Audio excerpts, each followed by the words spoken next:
Namaskar everyone and welcome to the Navratri Satsang for today. Let us start with the Prarthana. For the Guru's grace and the will of Shri Krishna, we have all assembled for this Navratri Satsang. May we have their guidance to be able to learn and adopt the teachings from the life of our great Acharyas and progress on the path of our sadhana. Let us chant the Guru Parampara.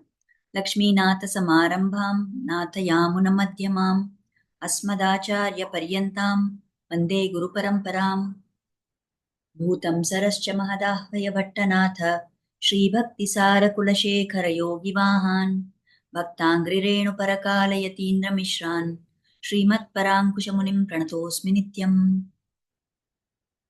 Let us offer our prayers to Swami Ramanuja. Yo nityamachyutapadaambujayugmarukma व्यामोहतस्तदितराणि तृणाय मेने अस्मद्गुरोर्भगवतोऽस्य दयैकसिन्धोः Ramanujasya charanau sharanam prapadye. So with prayers at the lotus feet of all the great acharyas, let us move to our topic for today. So today we are going to talk about Swami Vedanta Deshikar. So we are already familiar with this acharya because as we are seeing in our Gita Satsang, the Gita Bhashya was written by Swami Ramanuja and Swami Vedanta Deshikar wrote a commentary on that Gita Bhashya, making it easier for us to understand. And that is his composition, which we call as Tatparya Chandrika. So every day, every week, whatever Gita Satsang we are studying, that is based on this Tatparya Chandrika, which is one of the compositions of this Acharya. So he is one of the very great Acharyas in this Ramanuja Sampradaya. Let us offer salutations to him. There are two shlokas which are generally used in slightly different circumstances, but they both offer obeisance to this Swami Vedanta Desha. Ramanuja Dayapatram Jnana Vairagya Bhushanam Srimad Venkatanathaaryam Vande Vedanta Deshikam. Shriman Venkatanathārya Kavitarkika Kesari Vedantacharya Varyo Me Sannidhattam Sadardi. So, at the very beginning, let me say a word of caution that there is so much to tell about Swami Vedanta Deshikar that I will definitely not be able to do justice to all of it in one satsang. But anyway, I have tried to select the most important aspects from his life so that we are able to learn something which is of value to us also. So we will try to cover as much as possible. Some small things I may rush through. Many things I will not be able to touch upon at all. But we will see whatever is relevant from our sadhana point of view, we will try to learn from his life. So he was born in this place called Tupal, which is near Kanchipuram in 1268. And he is considered as an Amsha, he is an avatara of the Ghanta, the holy bell of Lord Venkateshwara of Tirupati. We'll come to that point as we discuss how he was born. He has many other names. Sri Ranganathar of Sri Rangam gave him the title as Vedantacharya, the Acharya who is an expert in all the Vedanta Shastra. Then he also got this name as Kavitarkika Kesari and Sarvatantra Swatantrar by Sri Ranganayaki Devi. So Kavi Tarkika Kesari. He is also called in that shloka, we said Kavitarkika Simha. What is the meaning of that? He is someone who is considered as a lion amongst kavis and logicians. So somebody who is an expert in kavita, poetry, as well as in tarka or logic.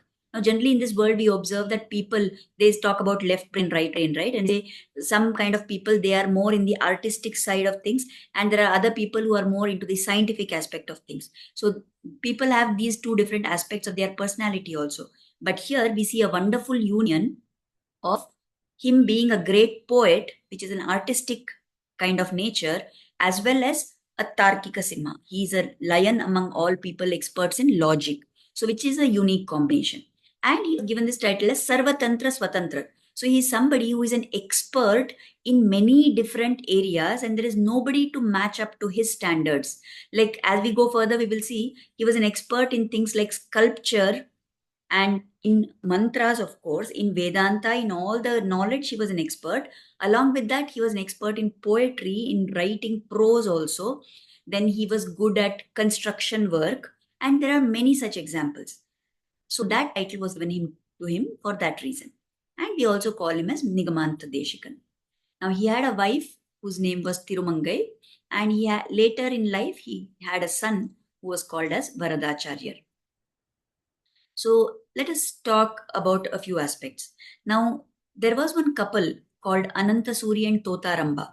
They were living in Tupal near Kanchipuram, and they very much wanted to have a child who is blessed with all divine qualities. So they were divinely inspired, and they went to worship Lord Venkateshwara at Tirupati. When they were there, they in that night when they slept in that place, they had a unique kind of dream.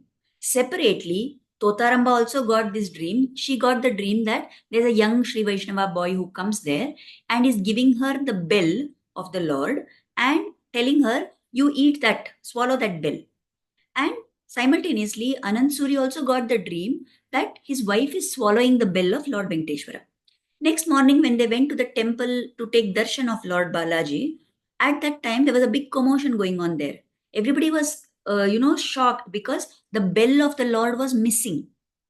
Now you can very well assume what has happened, isn't it? And when everybody was discussing, this couple narrated their dream to the Archakar there. And at the same time, the Lord, through the Archakar, he conveyed the message that indeed my bell is missing because I have given it to this pious woman. And the child she bears will be the avatara of my bell. And that is why till today in the temple at Tirupati, we don't have any ghanta which is kept there to do seva to the Lord.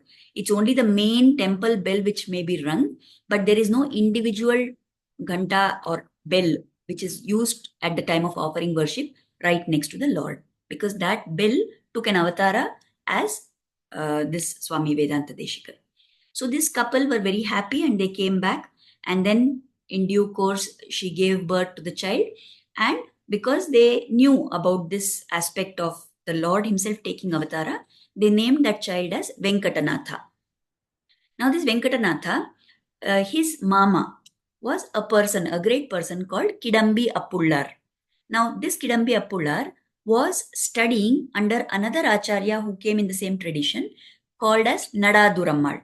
Now this Nadadurammal was a very great expert in all Shastras, and he was a very revered Acharya of those times.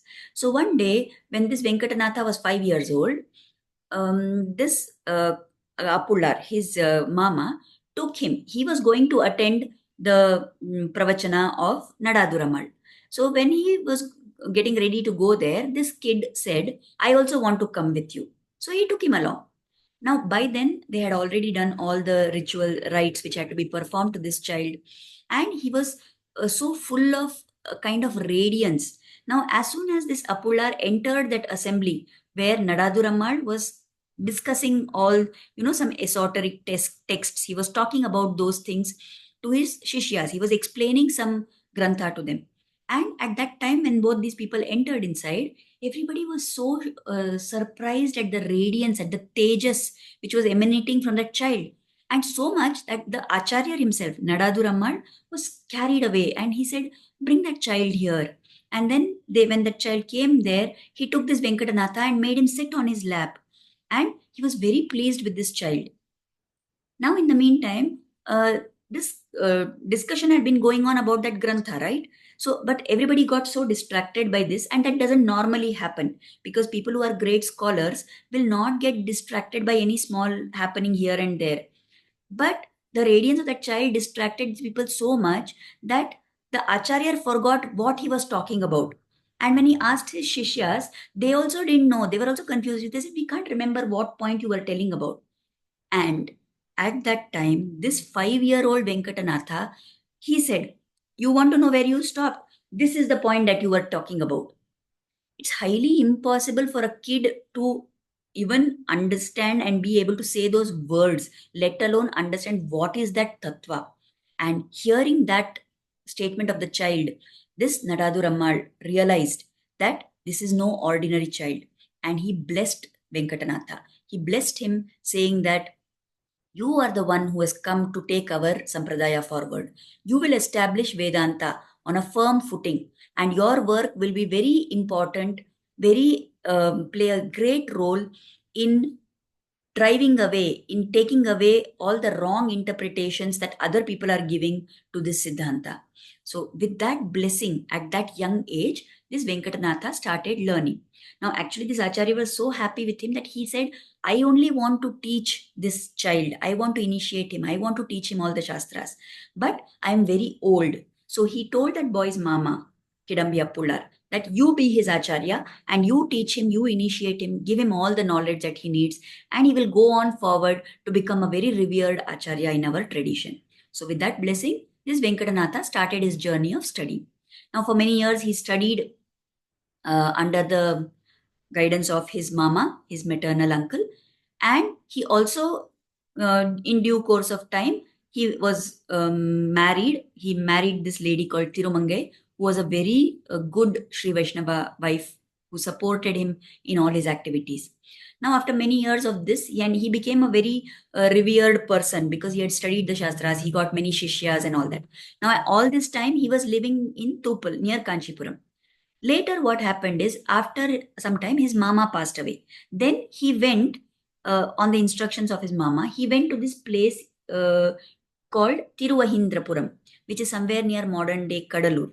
So he went to this Tiruvahindrapuram, and there, as instructed by his Acharya, he sat and he contemplated continuously on Garuda, because Garuda is the personification of the Vedas. So he wanted to get blessings of all the knowledge that was there to be acquired. So he prayed strongly and fervently to Garuda. Garuda appeared before him, and he in turn gave him a vigraha of the Lord in his form called as Hayagriva. Hayagriva is a particular form of the Lord. It is one of the Lord's avatara, which had happened when the Vedas had been taken away by the two demons called Madhu and Kaitaba. So the Lord had taken avatara as Hayagriva to recover those Vedas. And in that form, this Vigraha of Hayagriva was given to Venkatanatha, to Vedanta Deshikar.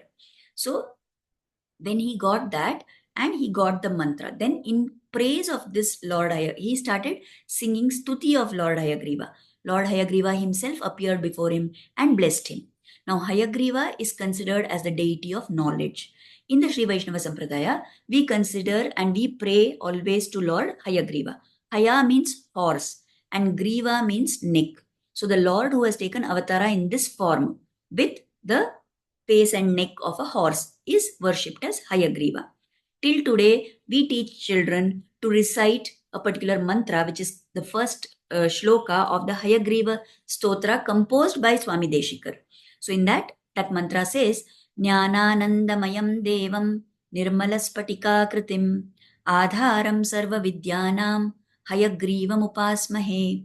I offer my obeisances. I am worshipping Lord Hayagriva, who is the basis, who is the foundation, who is the source of all knowledge. Let me also get that knowledge. So like that, he was blessed by Hayagriva. And indeed, as testimony to this, he is known for the immense amount of writing work that he has done, the immense number of compositions that he has, contributed. So like here, I've just made a list. There are so many things. He's written in many different languages. He's written in Sanskrit, he has written in Tamil, he has written in one unique language which is called as Mani Pravala, which is a combination of Tamil and Sanskrit, right? So he has many stotras. Then he has written many treatises. Then he has written philosophical treatises. Then he has written commentaries on the works of previous acharyas. Then he has written many poems, and especially what is considered his magnum opus, the Paduka Sahasram. That is a very great work. And we will talk about that Paduka Sahasram a little later. And then he has written esoteric texts which give the hidden meaning, the secret meaning of the very basic doctrines which are told in the Sri Vaishnava philosophy of Sharanagati or Prapatti, called Srimad Rahasya Trayasaram. Like this he has written. He has written one drama. Then he has so many works on arts and science. See this Bhugola Nirnayam. What is Bhugola? It is geography. Shilpartha Saram, about sculpture. Like that, he was an expert in all these things. It is not that simply he has written them. He was really an expert on all these, and he has written many different things. This picture I have put here is of a text which is called as Ahara Niyamam, where he talks about what is a kind of food that somebody should eat or not eat. So that also is there in his in his compilation of so many things. Now, there are many miracles associated with the life of Swami Deshikar. However, I have only chosen some of them here, okay, because these are the ones where we can also learn something.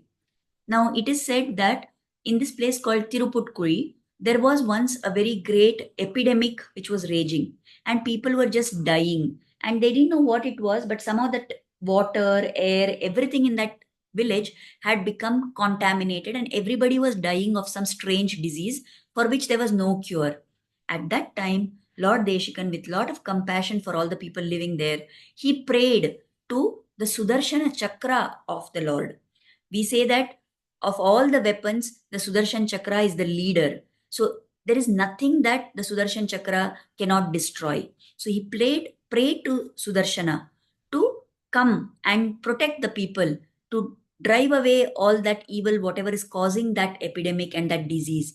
And by the grace, when he composed this and he started reciting it, very soon that epidemic disappeared from that place. So that is very famous as the Sudarshanashtakam. Until today, it is told, and in many houses, people chant this Sudarshanashtakam because it is said to be a harbinger of all good things in our life. It will drive away all the problems in our life and it will bring good things in our life. So, if we can, we must also try to learn this and recite it every day. Next, he composed this stotra called as Shri Stuti, which is, as the name indicates, it is in praise of the Lord's consort, Devi, Shri Devi. So, what happened once was there were some people in that village who were very jealous of Swami Deshikar. And there was a young boy who came to that village from another village and he said, I am a young brahmachari, but I need money because I want to get married and nobody is willing to give me a girl in marriage because I am very poor. So they said, go to this person called Vedanta Deshikar. He's a very rich man and he will give you a lot of money. They were actually being very sarcastic. That poor boy didn't know and they wanted to make fun of Deshikar. So this boy went to Swami there. Now, this Swami, his life is characterized by Vairagya. He never accumulated. He lived his entire life by doing what is called as Unchavritti. Unchavritti means you go out today, you beg for your food, and whatever you receive in alms, with that you will cook today and eat today. There is no hoarding, there is no collection of any material. There is no thinking of what I am going to eat for tomorrow. That level of dependency on the Lord, that the Lord is going to provide for me, that was the bhava of this Deshikar. And these people, in sarcasm, wanting to make fun of him, they sent this boy to him saying he will give you a lot of money. When that boy came there, Deshikar said, oh, poor, this boy is in need of money and his need is genuine. So he took him to the Sannidhi of Devi there and he sang this Shri Stuti in praise of the Devi. And he said, you are so great, you provide for everybody. And please, this boy is in need, please give something for him. And immediately there was a shower of gold coins in that temple as Swami was singing this Shri Stuti. That boy was thrilled and he started collecting all those gold coins. And after he felt that he had enough, he said, okay, I am done. I have had enough. And still there was gold coins which had poured there. And he told Swami that, why don't you take the remaining? Swami said, I have no need for all this. You take whatever you want. Let everybody else take whatever they want. But I don't need anything. Devi has given me bhakti to her. What more wealth do I need? And with that bhava, he just walked away from that place. He was willing to pray to the Lord, to Devi, for the sake of another soul who is in trouble, but he did not want to partake of that for himself. That was the great bhava with which he had bhakti in the Lord. Then, at another point of time, there was an incident where he was performing the rites, the annual rites for his ancestral souls, the Shraddha. At that time, these people in the village, the other Brahmanas there, they wanted to, like make fun again of him. So they refused. They said nobody agreed to go to his house. We know that during the Shraddha, there are Brahmanas who come there, right, on invitation. So nobody agreed to go there. But Swami was unfazed. He prepared everything as usual. His wife cooked everything as usual. And when the time came, he served the leaves. And the Lord himself came there as three different forms and partook of that. Such was the loving affection that the Lord had for this devotee of his. Right? Okay. Now we'll talk about some of the qualities of Desikar, which are very important. Already I told you about this gold coins incident, right? Similarly, once, whether to help him indirectly or again to test him, what some people in that village did is he would go for unchavritti. He would go begging alms, right? So one place, in one house, what they did was they mixed some gold coins with the rice and they put it into his bag or into his hands. Now, when he brought that home and he poured it out and he gave, see, his wife Tirumange was also a very simple lady. She was equally devout and vairagi like her husband. Now, she was so this thing that she didn't realize. When she took that rice and she saw, she called her husband. She said, "Look here, Swami, what are these? There is something, in the middle of this rice. What is that?" She asked. So Swami Deshikan told her, "Those are worms. They are not fit for consumption and it is defiling this rice. So let me push away those things and then you can take the rice and cook it." And he was so hesitant and he had so much vairagya. He was so hesitant that he didn't even want to touch those things with his hand. He took a stick and he started pushing those gold coins away. That was the height of his vairagya, his detachment. So this is about this vairagya quality of his. We will come to that a little later in one more incident where we will see one more aspect of that vairagya. Anyway, next, coming to his humble quality, his humility. There was one incident where one great scholar came and challenged that everybody is calling you as Kavitarkika Simha. Everybody is saying that you are a very great poet and a writer and all that. So let us see, let us have a competition. In this one night, let us see who can write maximum number of verses, who can compose a new text, a new composition, totally unique, and let us see who can write the maximum number of verses, right? So at that point of time, that that scholar sat and started writing, and Swami Deshikar also started writing. Now, during that entire night, that competitor, that other scholar, wrote and wrote and wrote, and he could just reach about 500 verses. He could compose by the time it was morning, and they agreed that agreed time had come for the competition.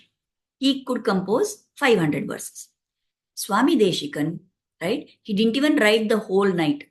He took just 1/4 of the night. In that time, he wrote Sahasra Shlokas, 1,000 verses. And that, what was the topic of his composition? He wrote about the sandals of the Lord, the Paduka of the Lord. That scholar wrote about the feet of the Lord, the holy feet of the Lord. Deshikan put himself one step lower than the feet. He said, the Padukas, which are the support for the Lord's feet. How great are those Padukas? So he based his thing on very many different aspects, but primarily on the Padukas of Sri Ranganatha. Now, Sri Ranganatha was actually the Aradhya Devata of Lord Rama. So he said these Padukas of Ranganatha are like the Padukas of Rama which Bharata carried with him back to Ayodhya. And he composed this magnum opus of 1,000 shlokas, of 1,000 verses, which became very famous as Paduka Sahasram. So obviously, because he wrote 1,000 verses, he won the competition. And then when people congratulated him and they started putting down the other scholar, he stopped them. He said, wait, please don't put him down, right? And he told that it is very easy. Have you seen that if there is a elephant, it only gives birth to one elephant, but a pig will give birth to many piglets at once. Are you getting the connection that he was making? He compared himself to that pig which just gave birth to many piglets, saying that my 1,000 shlokas are like that. I have just written something, so much I have written. But the elephant is such a mighty animal. That elephant only gives birth to one elephant baby, right? So what he meant was that he was trying to say that although that scholar had written 500 shlokas, even those are very good and that work is equally praiseworthy. And he was trying to be humble and say that what I have done is not any great achievement. So that shows us the humility of Swami Deshikan. Another incident related to Paduka, but in a different angle. Once some people in his village wanted to insult him, and they wanted to see, he was very famous for all these qualities. Along with that, everybody knew that he never got incited and never got angry. So they wanted to test him again and see and do something to make him angry, right? So one day, when Swami Deshikar woke up and he was stepping out of his hut, suddenly his head and his face struck against some sandals, some padukas.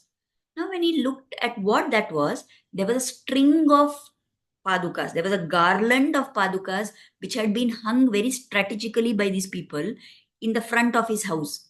So that when he walked, those footwear, that footwear of all those people in that village, would hit his face and head.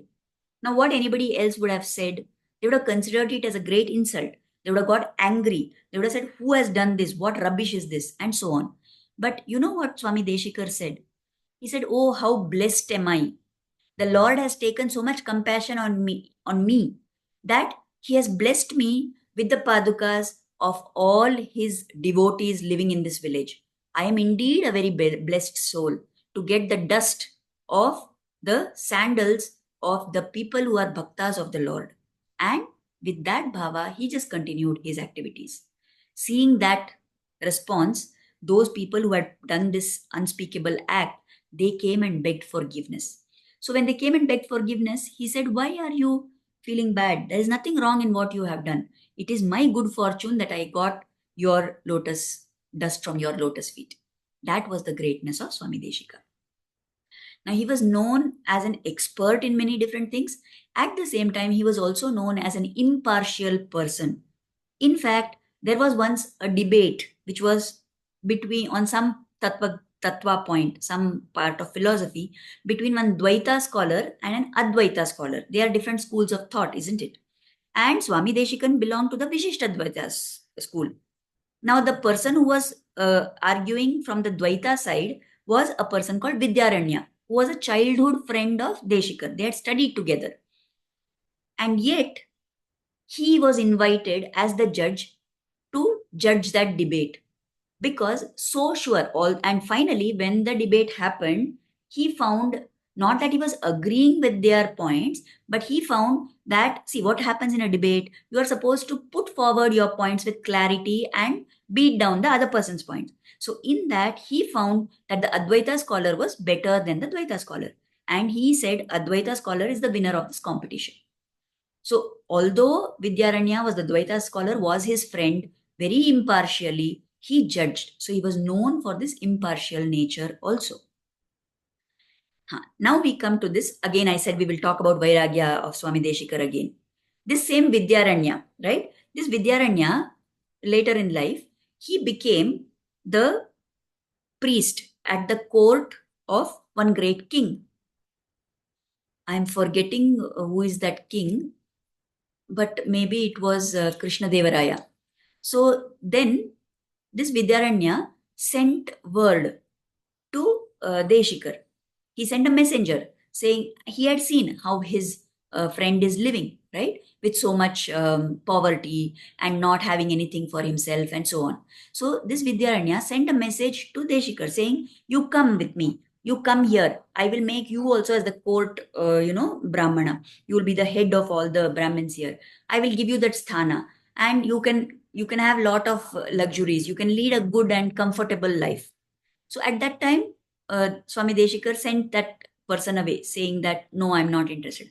Again, one messenger came with the same message. At that time, in response, Deshikar composed what is called as the Vairagya Panchakam. Just 1 minute, please. There is somebody who has come at the door, I suppose. I'll just take care of that and come.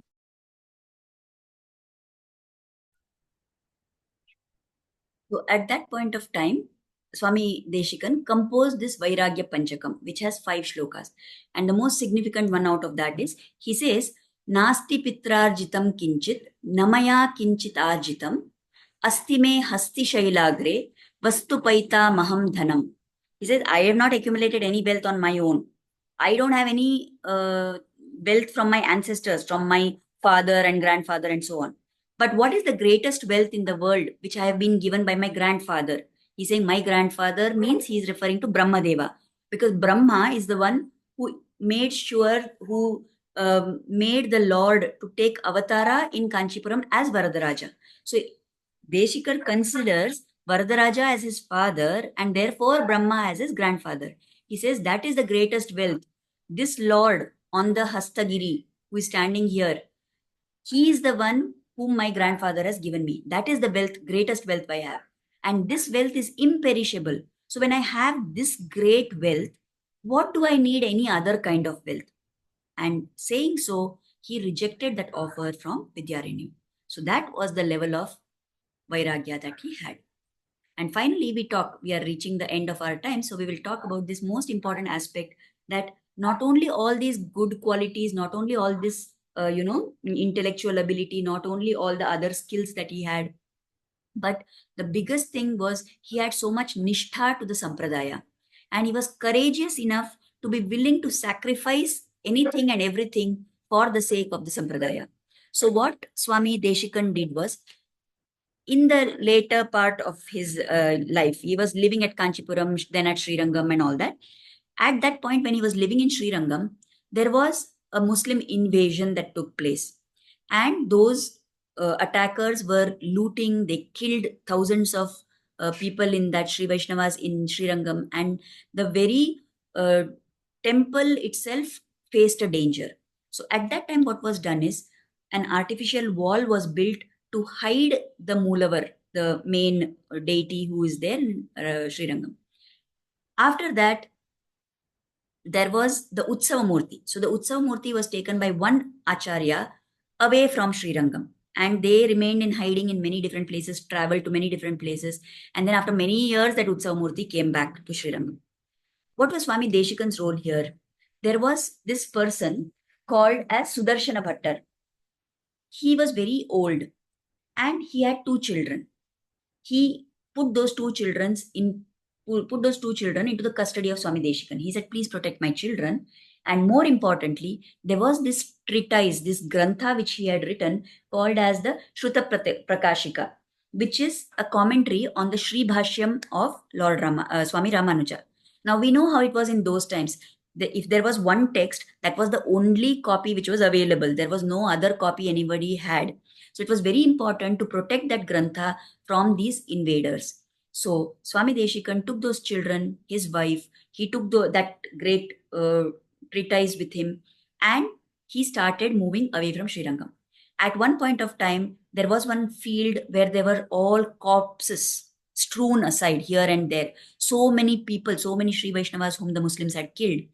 And the soldiers were roaming around here and there in search for any survivors. At that time, to protect himself and the children, Swami Deshikan, his wife, those two children, they lay down among the corpses and pretended to be dead. And they laid there like that for many hours until all the soldiers had gone away. And then, with great difficulty, walking through forests and hills and very dangerous places, somehow they made their way and they reached this place called Satyagalam. This Satyagalam is a place which is very close to Kollegal near Mysore. And even today, there is a shrine for Swami Vedanta Deshika there. He stayed there. He visited Melkote once. Then, staying in Satyagala, he had many shishyas. He taught them all the different, shastras, everything. And it was during his stay there that he composed this one stotra called as Abhiti Stava. Bhiti means fear. Abhiti means the removal of fear, fearlessness or courage. So that Abhiti Stavam he composed in praise of Lord Ranganatha, praying to Lord Ranganatha that you are so great and you are so merciful and you have all the capacity in this world. Please destroy all this evil which is making it difficult for Sri Vaishnavas to live in your Srirangam. Please do something. Give us fearlessness, give us courage, give us the ability, and let all these invaders and attackers be destroyed and let them go away and make our place available to us again. And maybe it was the result of all his prayers. There was this person called Gopanarya, one local Hindu chieftain, who then somehow managed to fight and drive away those Muslim invaders. And Lord Swami Deshikar, who never used his tongue to praise any other human being, right? He had refused that offer from Vidyaranya, saying, I will not sing the praises of any human being, any king with my tongue. Now, in honor of that Gopanarya who did this great work of rescuing Sri Rangam, he sang some shlokas in praise of him. So after the Muslims went away, then Swami Deshikar came back and he started living again in Sri Rangam and lived the rest of his life. Finally, when the time came, he again went back to where he had come from. He went back to Sri Vaikuntha. Now, there are many things in this journey of Swami Deshikar that I have not talked about. There were incidents where he has performed many great miracles. There was once a snake charmer who came and tried to throw all poisonous snakes at Swami Deshikar. Now, Swami Deshikar drew a line and recited some mantra, and none of the snakes could come over.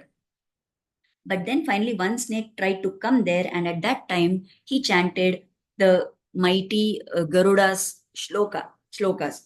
And when he chanted that, I think it was the Garuda Dandaka that he chanted, and immediately Garuda himself appeared there and caught hold of that snake and started flying away. Then the snake charmer begged Deshikar that please give me back my snakes because they are my source of livelihood. And with compassion for him, Swami Deshikar told Garuda to release those snakes. There was another time when there was one, what you say, some tantric kind of person who came, and the evil people in that village incited him, or he came with his own evil desire. And what he started doing was the temple tank was there, the Pushkarani was there. He started drinking water from there, and he made some tantra and some magic mantra he chanted, by which that water started filling up. What this man was drinking started filling up in the stomach of Swami Deshikar. Now, immediately Swami Deshikar realized what is happening. And by his powers, what he did was he stayed calm and he was sitting on one platform. There was a pillar next to it. He scratched his nail on that pillar, and all that water started coming out from that pillar. Simultaneously, that tank where that fellow was drinking the water and doing this mantra, that place, the tank dried up. That great kind of powers also he had. I didn't talk about them in detail because those are things which are not very relevant to us, in the sense we cannot develop those kind of powers. But all these other things that we have talked about, the qualities that he had, these are definitely things that we can try and adopt in our life. Can we try to develop detachment in small things at least? Maybe not very big things, but at least small things. Can we try to be humble? Can we try to not get irritated and angry when people try to incite us? Can we be forgiving of others? Can we have great respect for other people, even if they are bad to us, and say that this is the Lord's will? Can we be impartial? Can we have this kind of desire to only please the Lord and be happy that we have the Lord with us as our greatest wealth? These are some things that we can contemplate on. So we have reached the end of our time.